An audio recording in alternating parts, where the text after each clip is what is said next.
नमस्ते बच्चों। आज हम पढ़ेंगे पाठ 2 दादी माँ। जैसा कि शीर्षक से ही पता चलता है कि ये पाठ दादी माँ के बारे में है।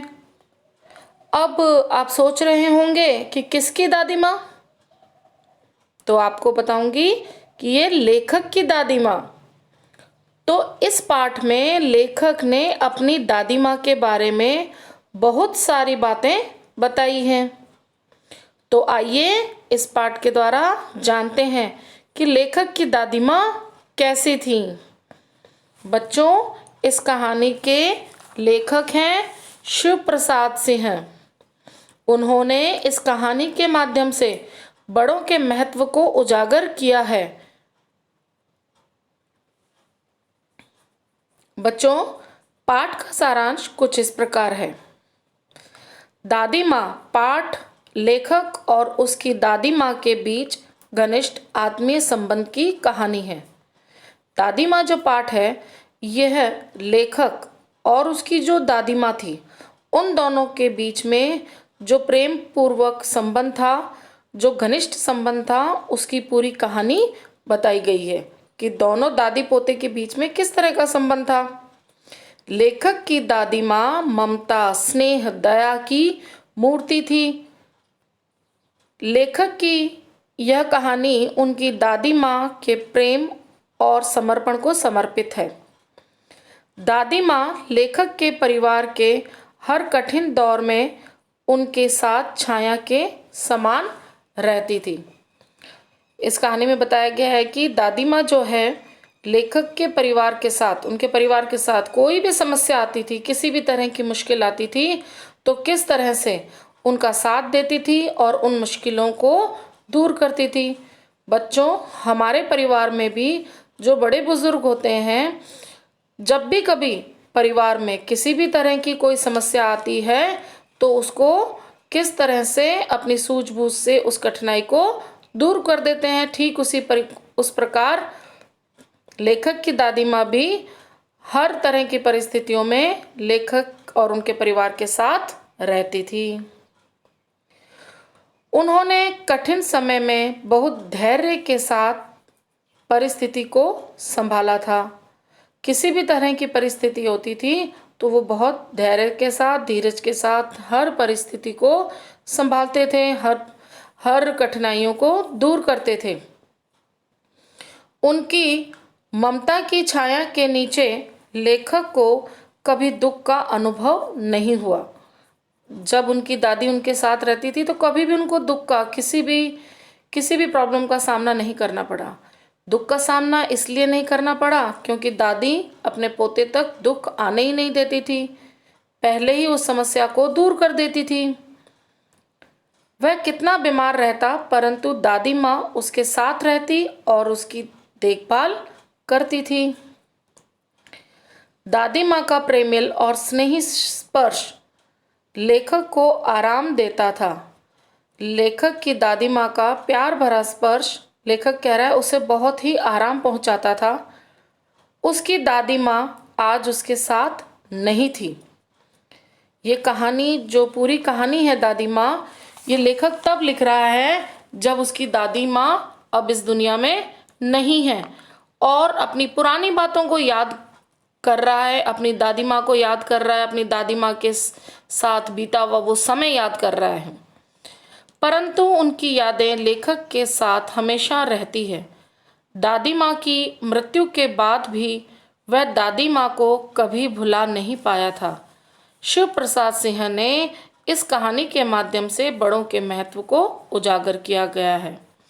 उन्होंने बड़ों के महत्व को बताया है कि परिवार में जो बड़े बुजुर्ग होते हैं उनका बहुत अधिक महत्व होता है। लेखक को जब तक अपने गांव घर की याद आती रहती है, विशेषकर दादी माँ से उनका गहरा लगाव रहा है। आज अचानक उनकी मृत्यु की खबर सुनकर वह स्तब्ध यानी हैरान, जैसे ही उनको अपनी दादी माँ की मृत्यु की खबर सुनी तो वो हैरान रह गए और उनके आँखों के सामने बचपन से लेकर अब तक दादी के साथ बिताया हर लम्हा, हर पल याद आता है। लेखक क्वार के दिन, बच्चों क्वार के दिन कौन से होते हैं? जब बरसात बीत जाती है और उसके बाद का समय। कुछ बारिश के वर्षा ऋतु के महीने होते हैं जब वर्षा ऋतु खत्म हो जाती है, अर्थात अश्विन माह, या हम कह सकते हैं सितंबर, क्योंकि जून जुलाई अगस्त में वर्षा ऋतु होती है, तो उसके जो बाद का समय होता है उसको कहते हैं क्वार। क्वार के दिन याद करता है जब चारों ओर पानी भरा रहता था और दूर से बहकर आई घासों के सड़ने से एक अजीब सी महक हवा में फैली रहती थी। लेखक बता रहा है कि जब वर्षा ऋतु खत्म हो जाती थी तो बारिश में जगह जगह, बारिश के बाद जगह जगह खड्डों में पानी इकट्ठा हुआ करता था, और जो पानी के साथ बहाव के साथ जो घास फूस आ जाते थे वो वर्षा ऋतु के बाद सड़ जाती थी और उनमें एक अजीब सी गंध, एक अजीब सी महक चारों तरफ वातावरण में फैल जाती थी। इसी मौसम में झाग वाले पानी से भरे तालाब में कूद कर नहाना बच्चों को अच्छा लगता था। इसी पानी में एक दो बार नहा लेने पर लेखक बीमार पड़ गया। बच्चों, जब भी वर्षा ऋतु आती है तो जगह जगह खड्डों में पानी भर जाता है, और बच्चे क्या करते हैं ऐसे में? उन खड्डों में जाकर, उन पानी से भरे खड्डों में जाकर, जगहों पे जाकर वो नहा लेते हैं। तो इस तरह से क्या होता है, वो पानी में जब नहाते हैं तो वो बीमार पड़ जाते हैं, तरह तरह की उनको बीमारियां लग जाती है। तो लेखक अपना वो पुराना समय याद कर रहा है कि किस तरह से हम पानी में कूद कूद कर नहा लेते थे, जो खड्डों में पानी इकट्ठा होता था हम उसमें नहाते थे, और नहाने से कई बार हम बीमार भी पड़ जाते थे। दादी दिन रात उसकी चारपाई के पास बैठी रहती और हाथ पैर छूकर ज्वर का क्या अर्थ होता है बच्चों? ज्वर का अर्थ होता है बुखार का अनुमान लगाती, पंखा झलती, लेप करती और बीमारी दूर करने के लिए विशेष प्रकार का भोजन बनवाती। अब लेखक को अपना बीता हुआ समय याद आ रहा है कि जब वो इस तरह पानी, बरसात के पानी में नहाते थे, जो इकट्ठा हुआ पानी है उसमें जब नहाते थे, और जब बीमार पड़ जाते थे तो दादी माँ किस प्रकार उनकी सेवा किया करती थी। बार बार हाथ छू कर देखती थी कहीं बुखार बढ़ तो नहीं रहा है, उनको पंखा भी झलती थी, तरह तरह के लेप लगाती थी और बीमारी दूर करने की कोशिश करती थी। और जब हम बीमार हो जाते हैं बच्चों, तो हमें क्या होता है, एक विशेष प्रकार का भोजन दिया जाता है, हल्का फुल्का भोजन दिया जाता है, जैसे दलिया, है ना, कम नमक मिर्च वाले दाल, कम मसालों वाला खाना, इस तरह का भोजन दिया जाता है बीमारी में। तो उनकी दादी भी इस तरह का उनका विशेष ध्यान रखती थी। उन्हें गांव की 50 किस्म की दवाओं के नाम याद थे। गांव में कहीं कोई बीमार होता, वह उसके पास पहुंच जाती और अपनी यही दवाई शुरू कर देती। वो अपने सिर्फ पोते का ही ध्यान नहीं रखती थी। दादी गांव में अगर कोई बीमार पड़ जाता था तो दादी उनसे मिलने जाती थी और उनका भी उतना ही ध्यान रखती थी जितने अपने परिवार का, अपने पोते का, और उनको भी घरेलू नुस्खों के बारे में बताती थी। अब आगे देखेंगे। लेखक के बड़े भाई की शादी तय हुई तो दादी माँ का उत्साह देखते बनता था। यूं वह कोई काम न करती, लेकिन किसी काम में उनकी अनुपस्थिति विलंब का कारण बन जाती।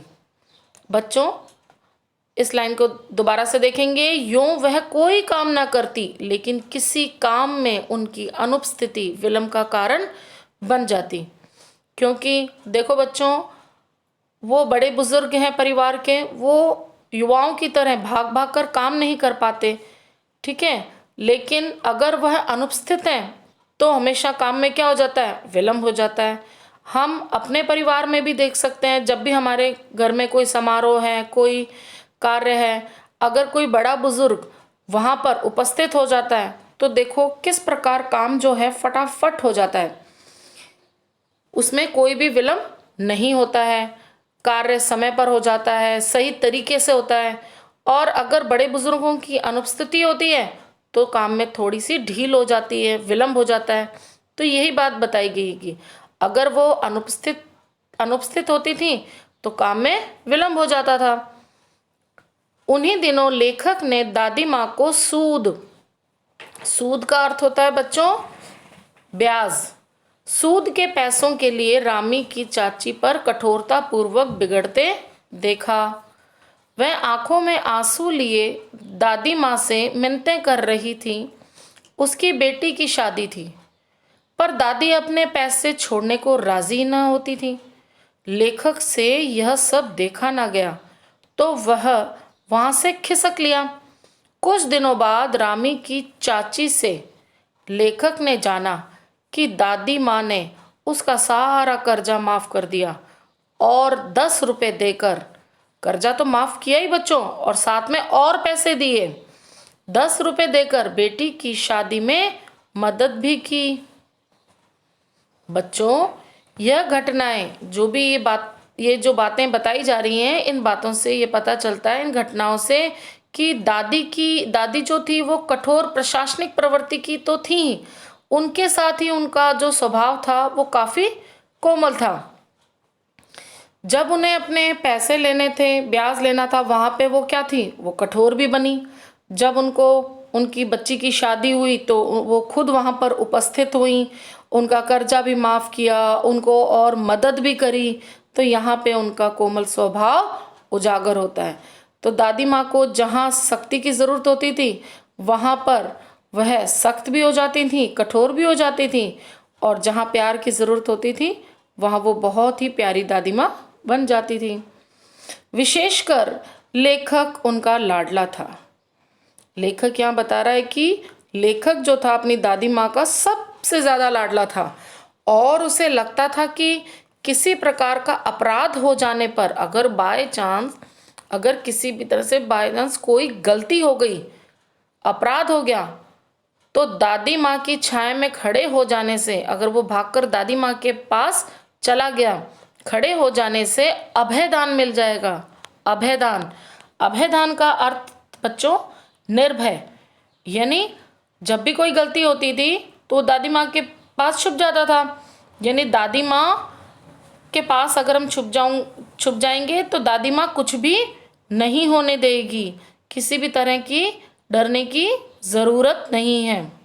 और ऐसा ही बच्चे करते हैं, कभी कोई परिवार कुछ गलती हो जाती है तो फिर क्या करते हैं, भागकर अपनी दादी की गोद में जाकर छुप जाते हैं कि हमें कोई डांटे ना। और दादी समझा भी देती है कि बेटा आगे से ऐसी गलती नहीं करना, और बचा भी लेती है ना।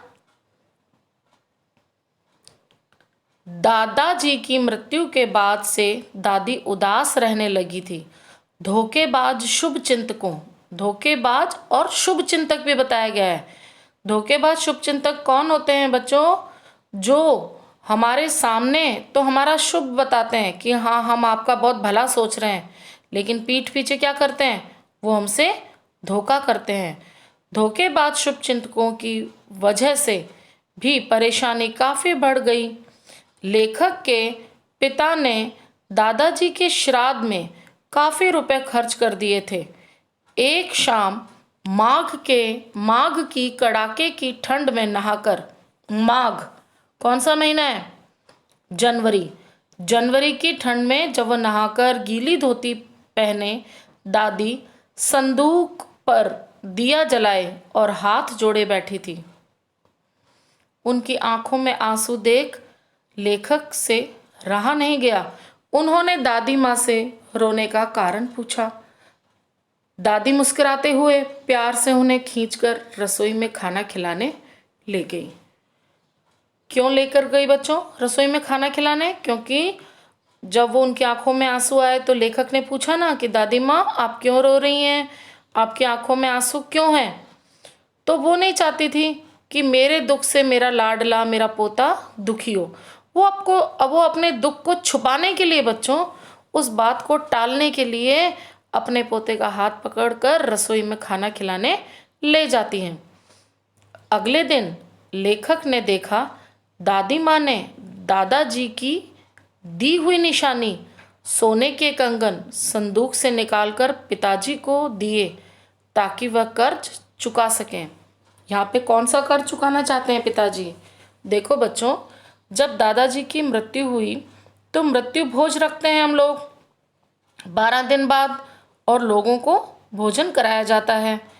तो लोग दिखावा करने के लिए, ताकि लोगों में हमारी प्रशंसा हो, लोग दिखावा करने के लिए उन्होंने क्या किया था, इनके पिताजी ने, जो उनके शुभ चिंतक बताए गए धोखेबाज शुभ चिंतक, उन्होंने उनको सलाह दे दी कि तुम्हारे पिताजी की मृत्यु हुई है तो तुम्हें खूब शानदार खाना रखना चाहिए। और उन्होंने, पिताजी ने क्या किया, लोगों से कर्जा ले लिया और कर्जा लेकर लोग दिखावा कर दिया। तो अब उन पर बहुत ज़्यादा कर्जा हो गया। अब कर्जदार उनसे पैसे मांगने आ रहे थे, तो पिताजी भी परेशान थे। और दादी को जब इस बात का पता चला तो दादी भी दुखी हुई। तो दादी ने क्या किया, दादाजी ने जो निशानी दी थी सोने के कंगन, वो निकाल कर संदूक से पिताजी को दे दिए ताकि पिताजी उस कर्ज को चुका सकें, क्योंकि पिताजी काफ़ी परेशान थे। देखो यहाँ पर भी जो घर के बड़े बुजुर्ग हैं, ऐसी परिस्थितियों में भी किस तरह उन्होंने इस समस्या को दूर किया और किस तरह परिवार की सहायता की। लेखक को दादी माँ किसी शाप भ्रष्ट देवी सी लगी। शाप भ्रष्ट देवी, शाप भ्रष्ट देवी का अर्थ होता है बच्चों, शाप दिए जाने के कारण संसार में मनुष्य के रूप में जन्म लेना। जैसे किसी देवी को शाप मिल जाता है और वह धरती पर एक मनुष्य रूप में जन्म लेती है, तो लेखक को जब परिवार इतनी बड़ी समस्या से जूझ रहा था, गुजर रहा था, उस समय दादाजी के जो निशानी के उन्होंने सोने के कंगन दिए थे, उन्होंने अपने सोने के कंगन भी अपने बेटे को दे दिए ताकि उनका बच्चा जो है उन किसी भी तरह की समस्या से ना जूझे, उस समस्या को दूर किया। तो इस समय लेखक की नज़रों में उसकी जो दादी माँ थी वो एक श्राप भ्रष्ट देवी जैसी उनको लगी, किसी देवी के रूप में उनको नज़र आ रही थी कि ये कोई शाप भ्रष्ट देवी है जिन्होंने इस धरती पर मेरी दादी के रूप में जन्म लिया है। लेखक अतीत से वर्तमान में लौट आया। बड़े भाई का लिखा पत्र अब तक उसके हाथों में कांप रहा था और वह यकीन नहीं कर पा रहा था कि दादी माँ सचमुच नहीं रहीं। तो आपने देखा, जो हमारे घर के बड़े बुजुर्ग होते हैं वो किस तरीके से हमारे परिवार में जो भी समस्याएं आती हैं, किस तरह से उनको आगे बढ़कर उन समस्याओं को दूर करते हैं, और किस तरह से इसमें दादी माँ का जो दादी माँ के द्वारा हमारे बड़े बुजुर्ग के महत्व को उजागर किया गया है। आशा करती हूँ आपको ये पाठ समझ में आया होगा। धन्यवाद।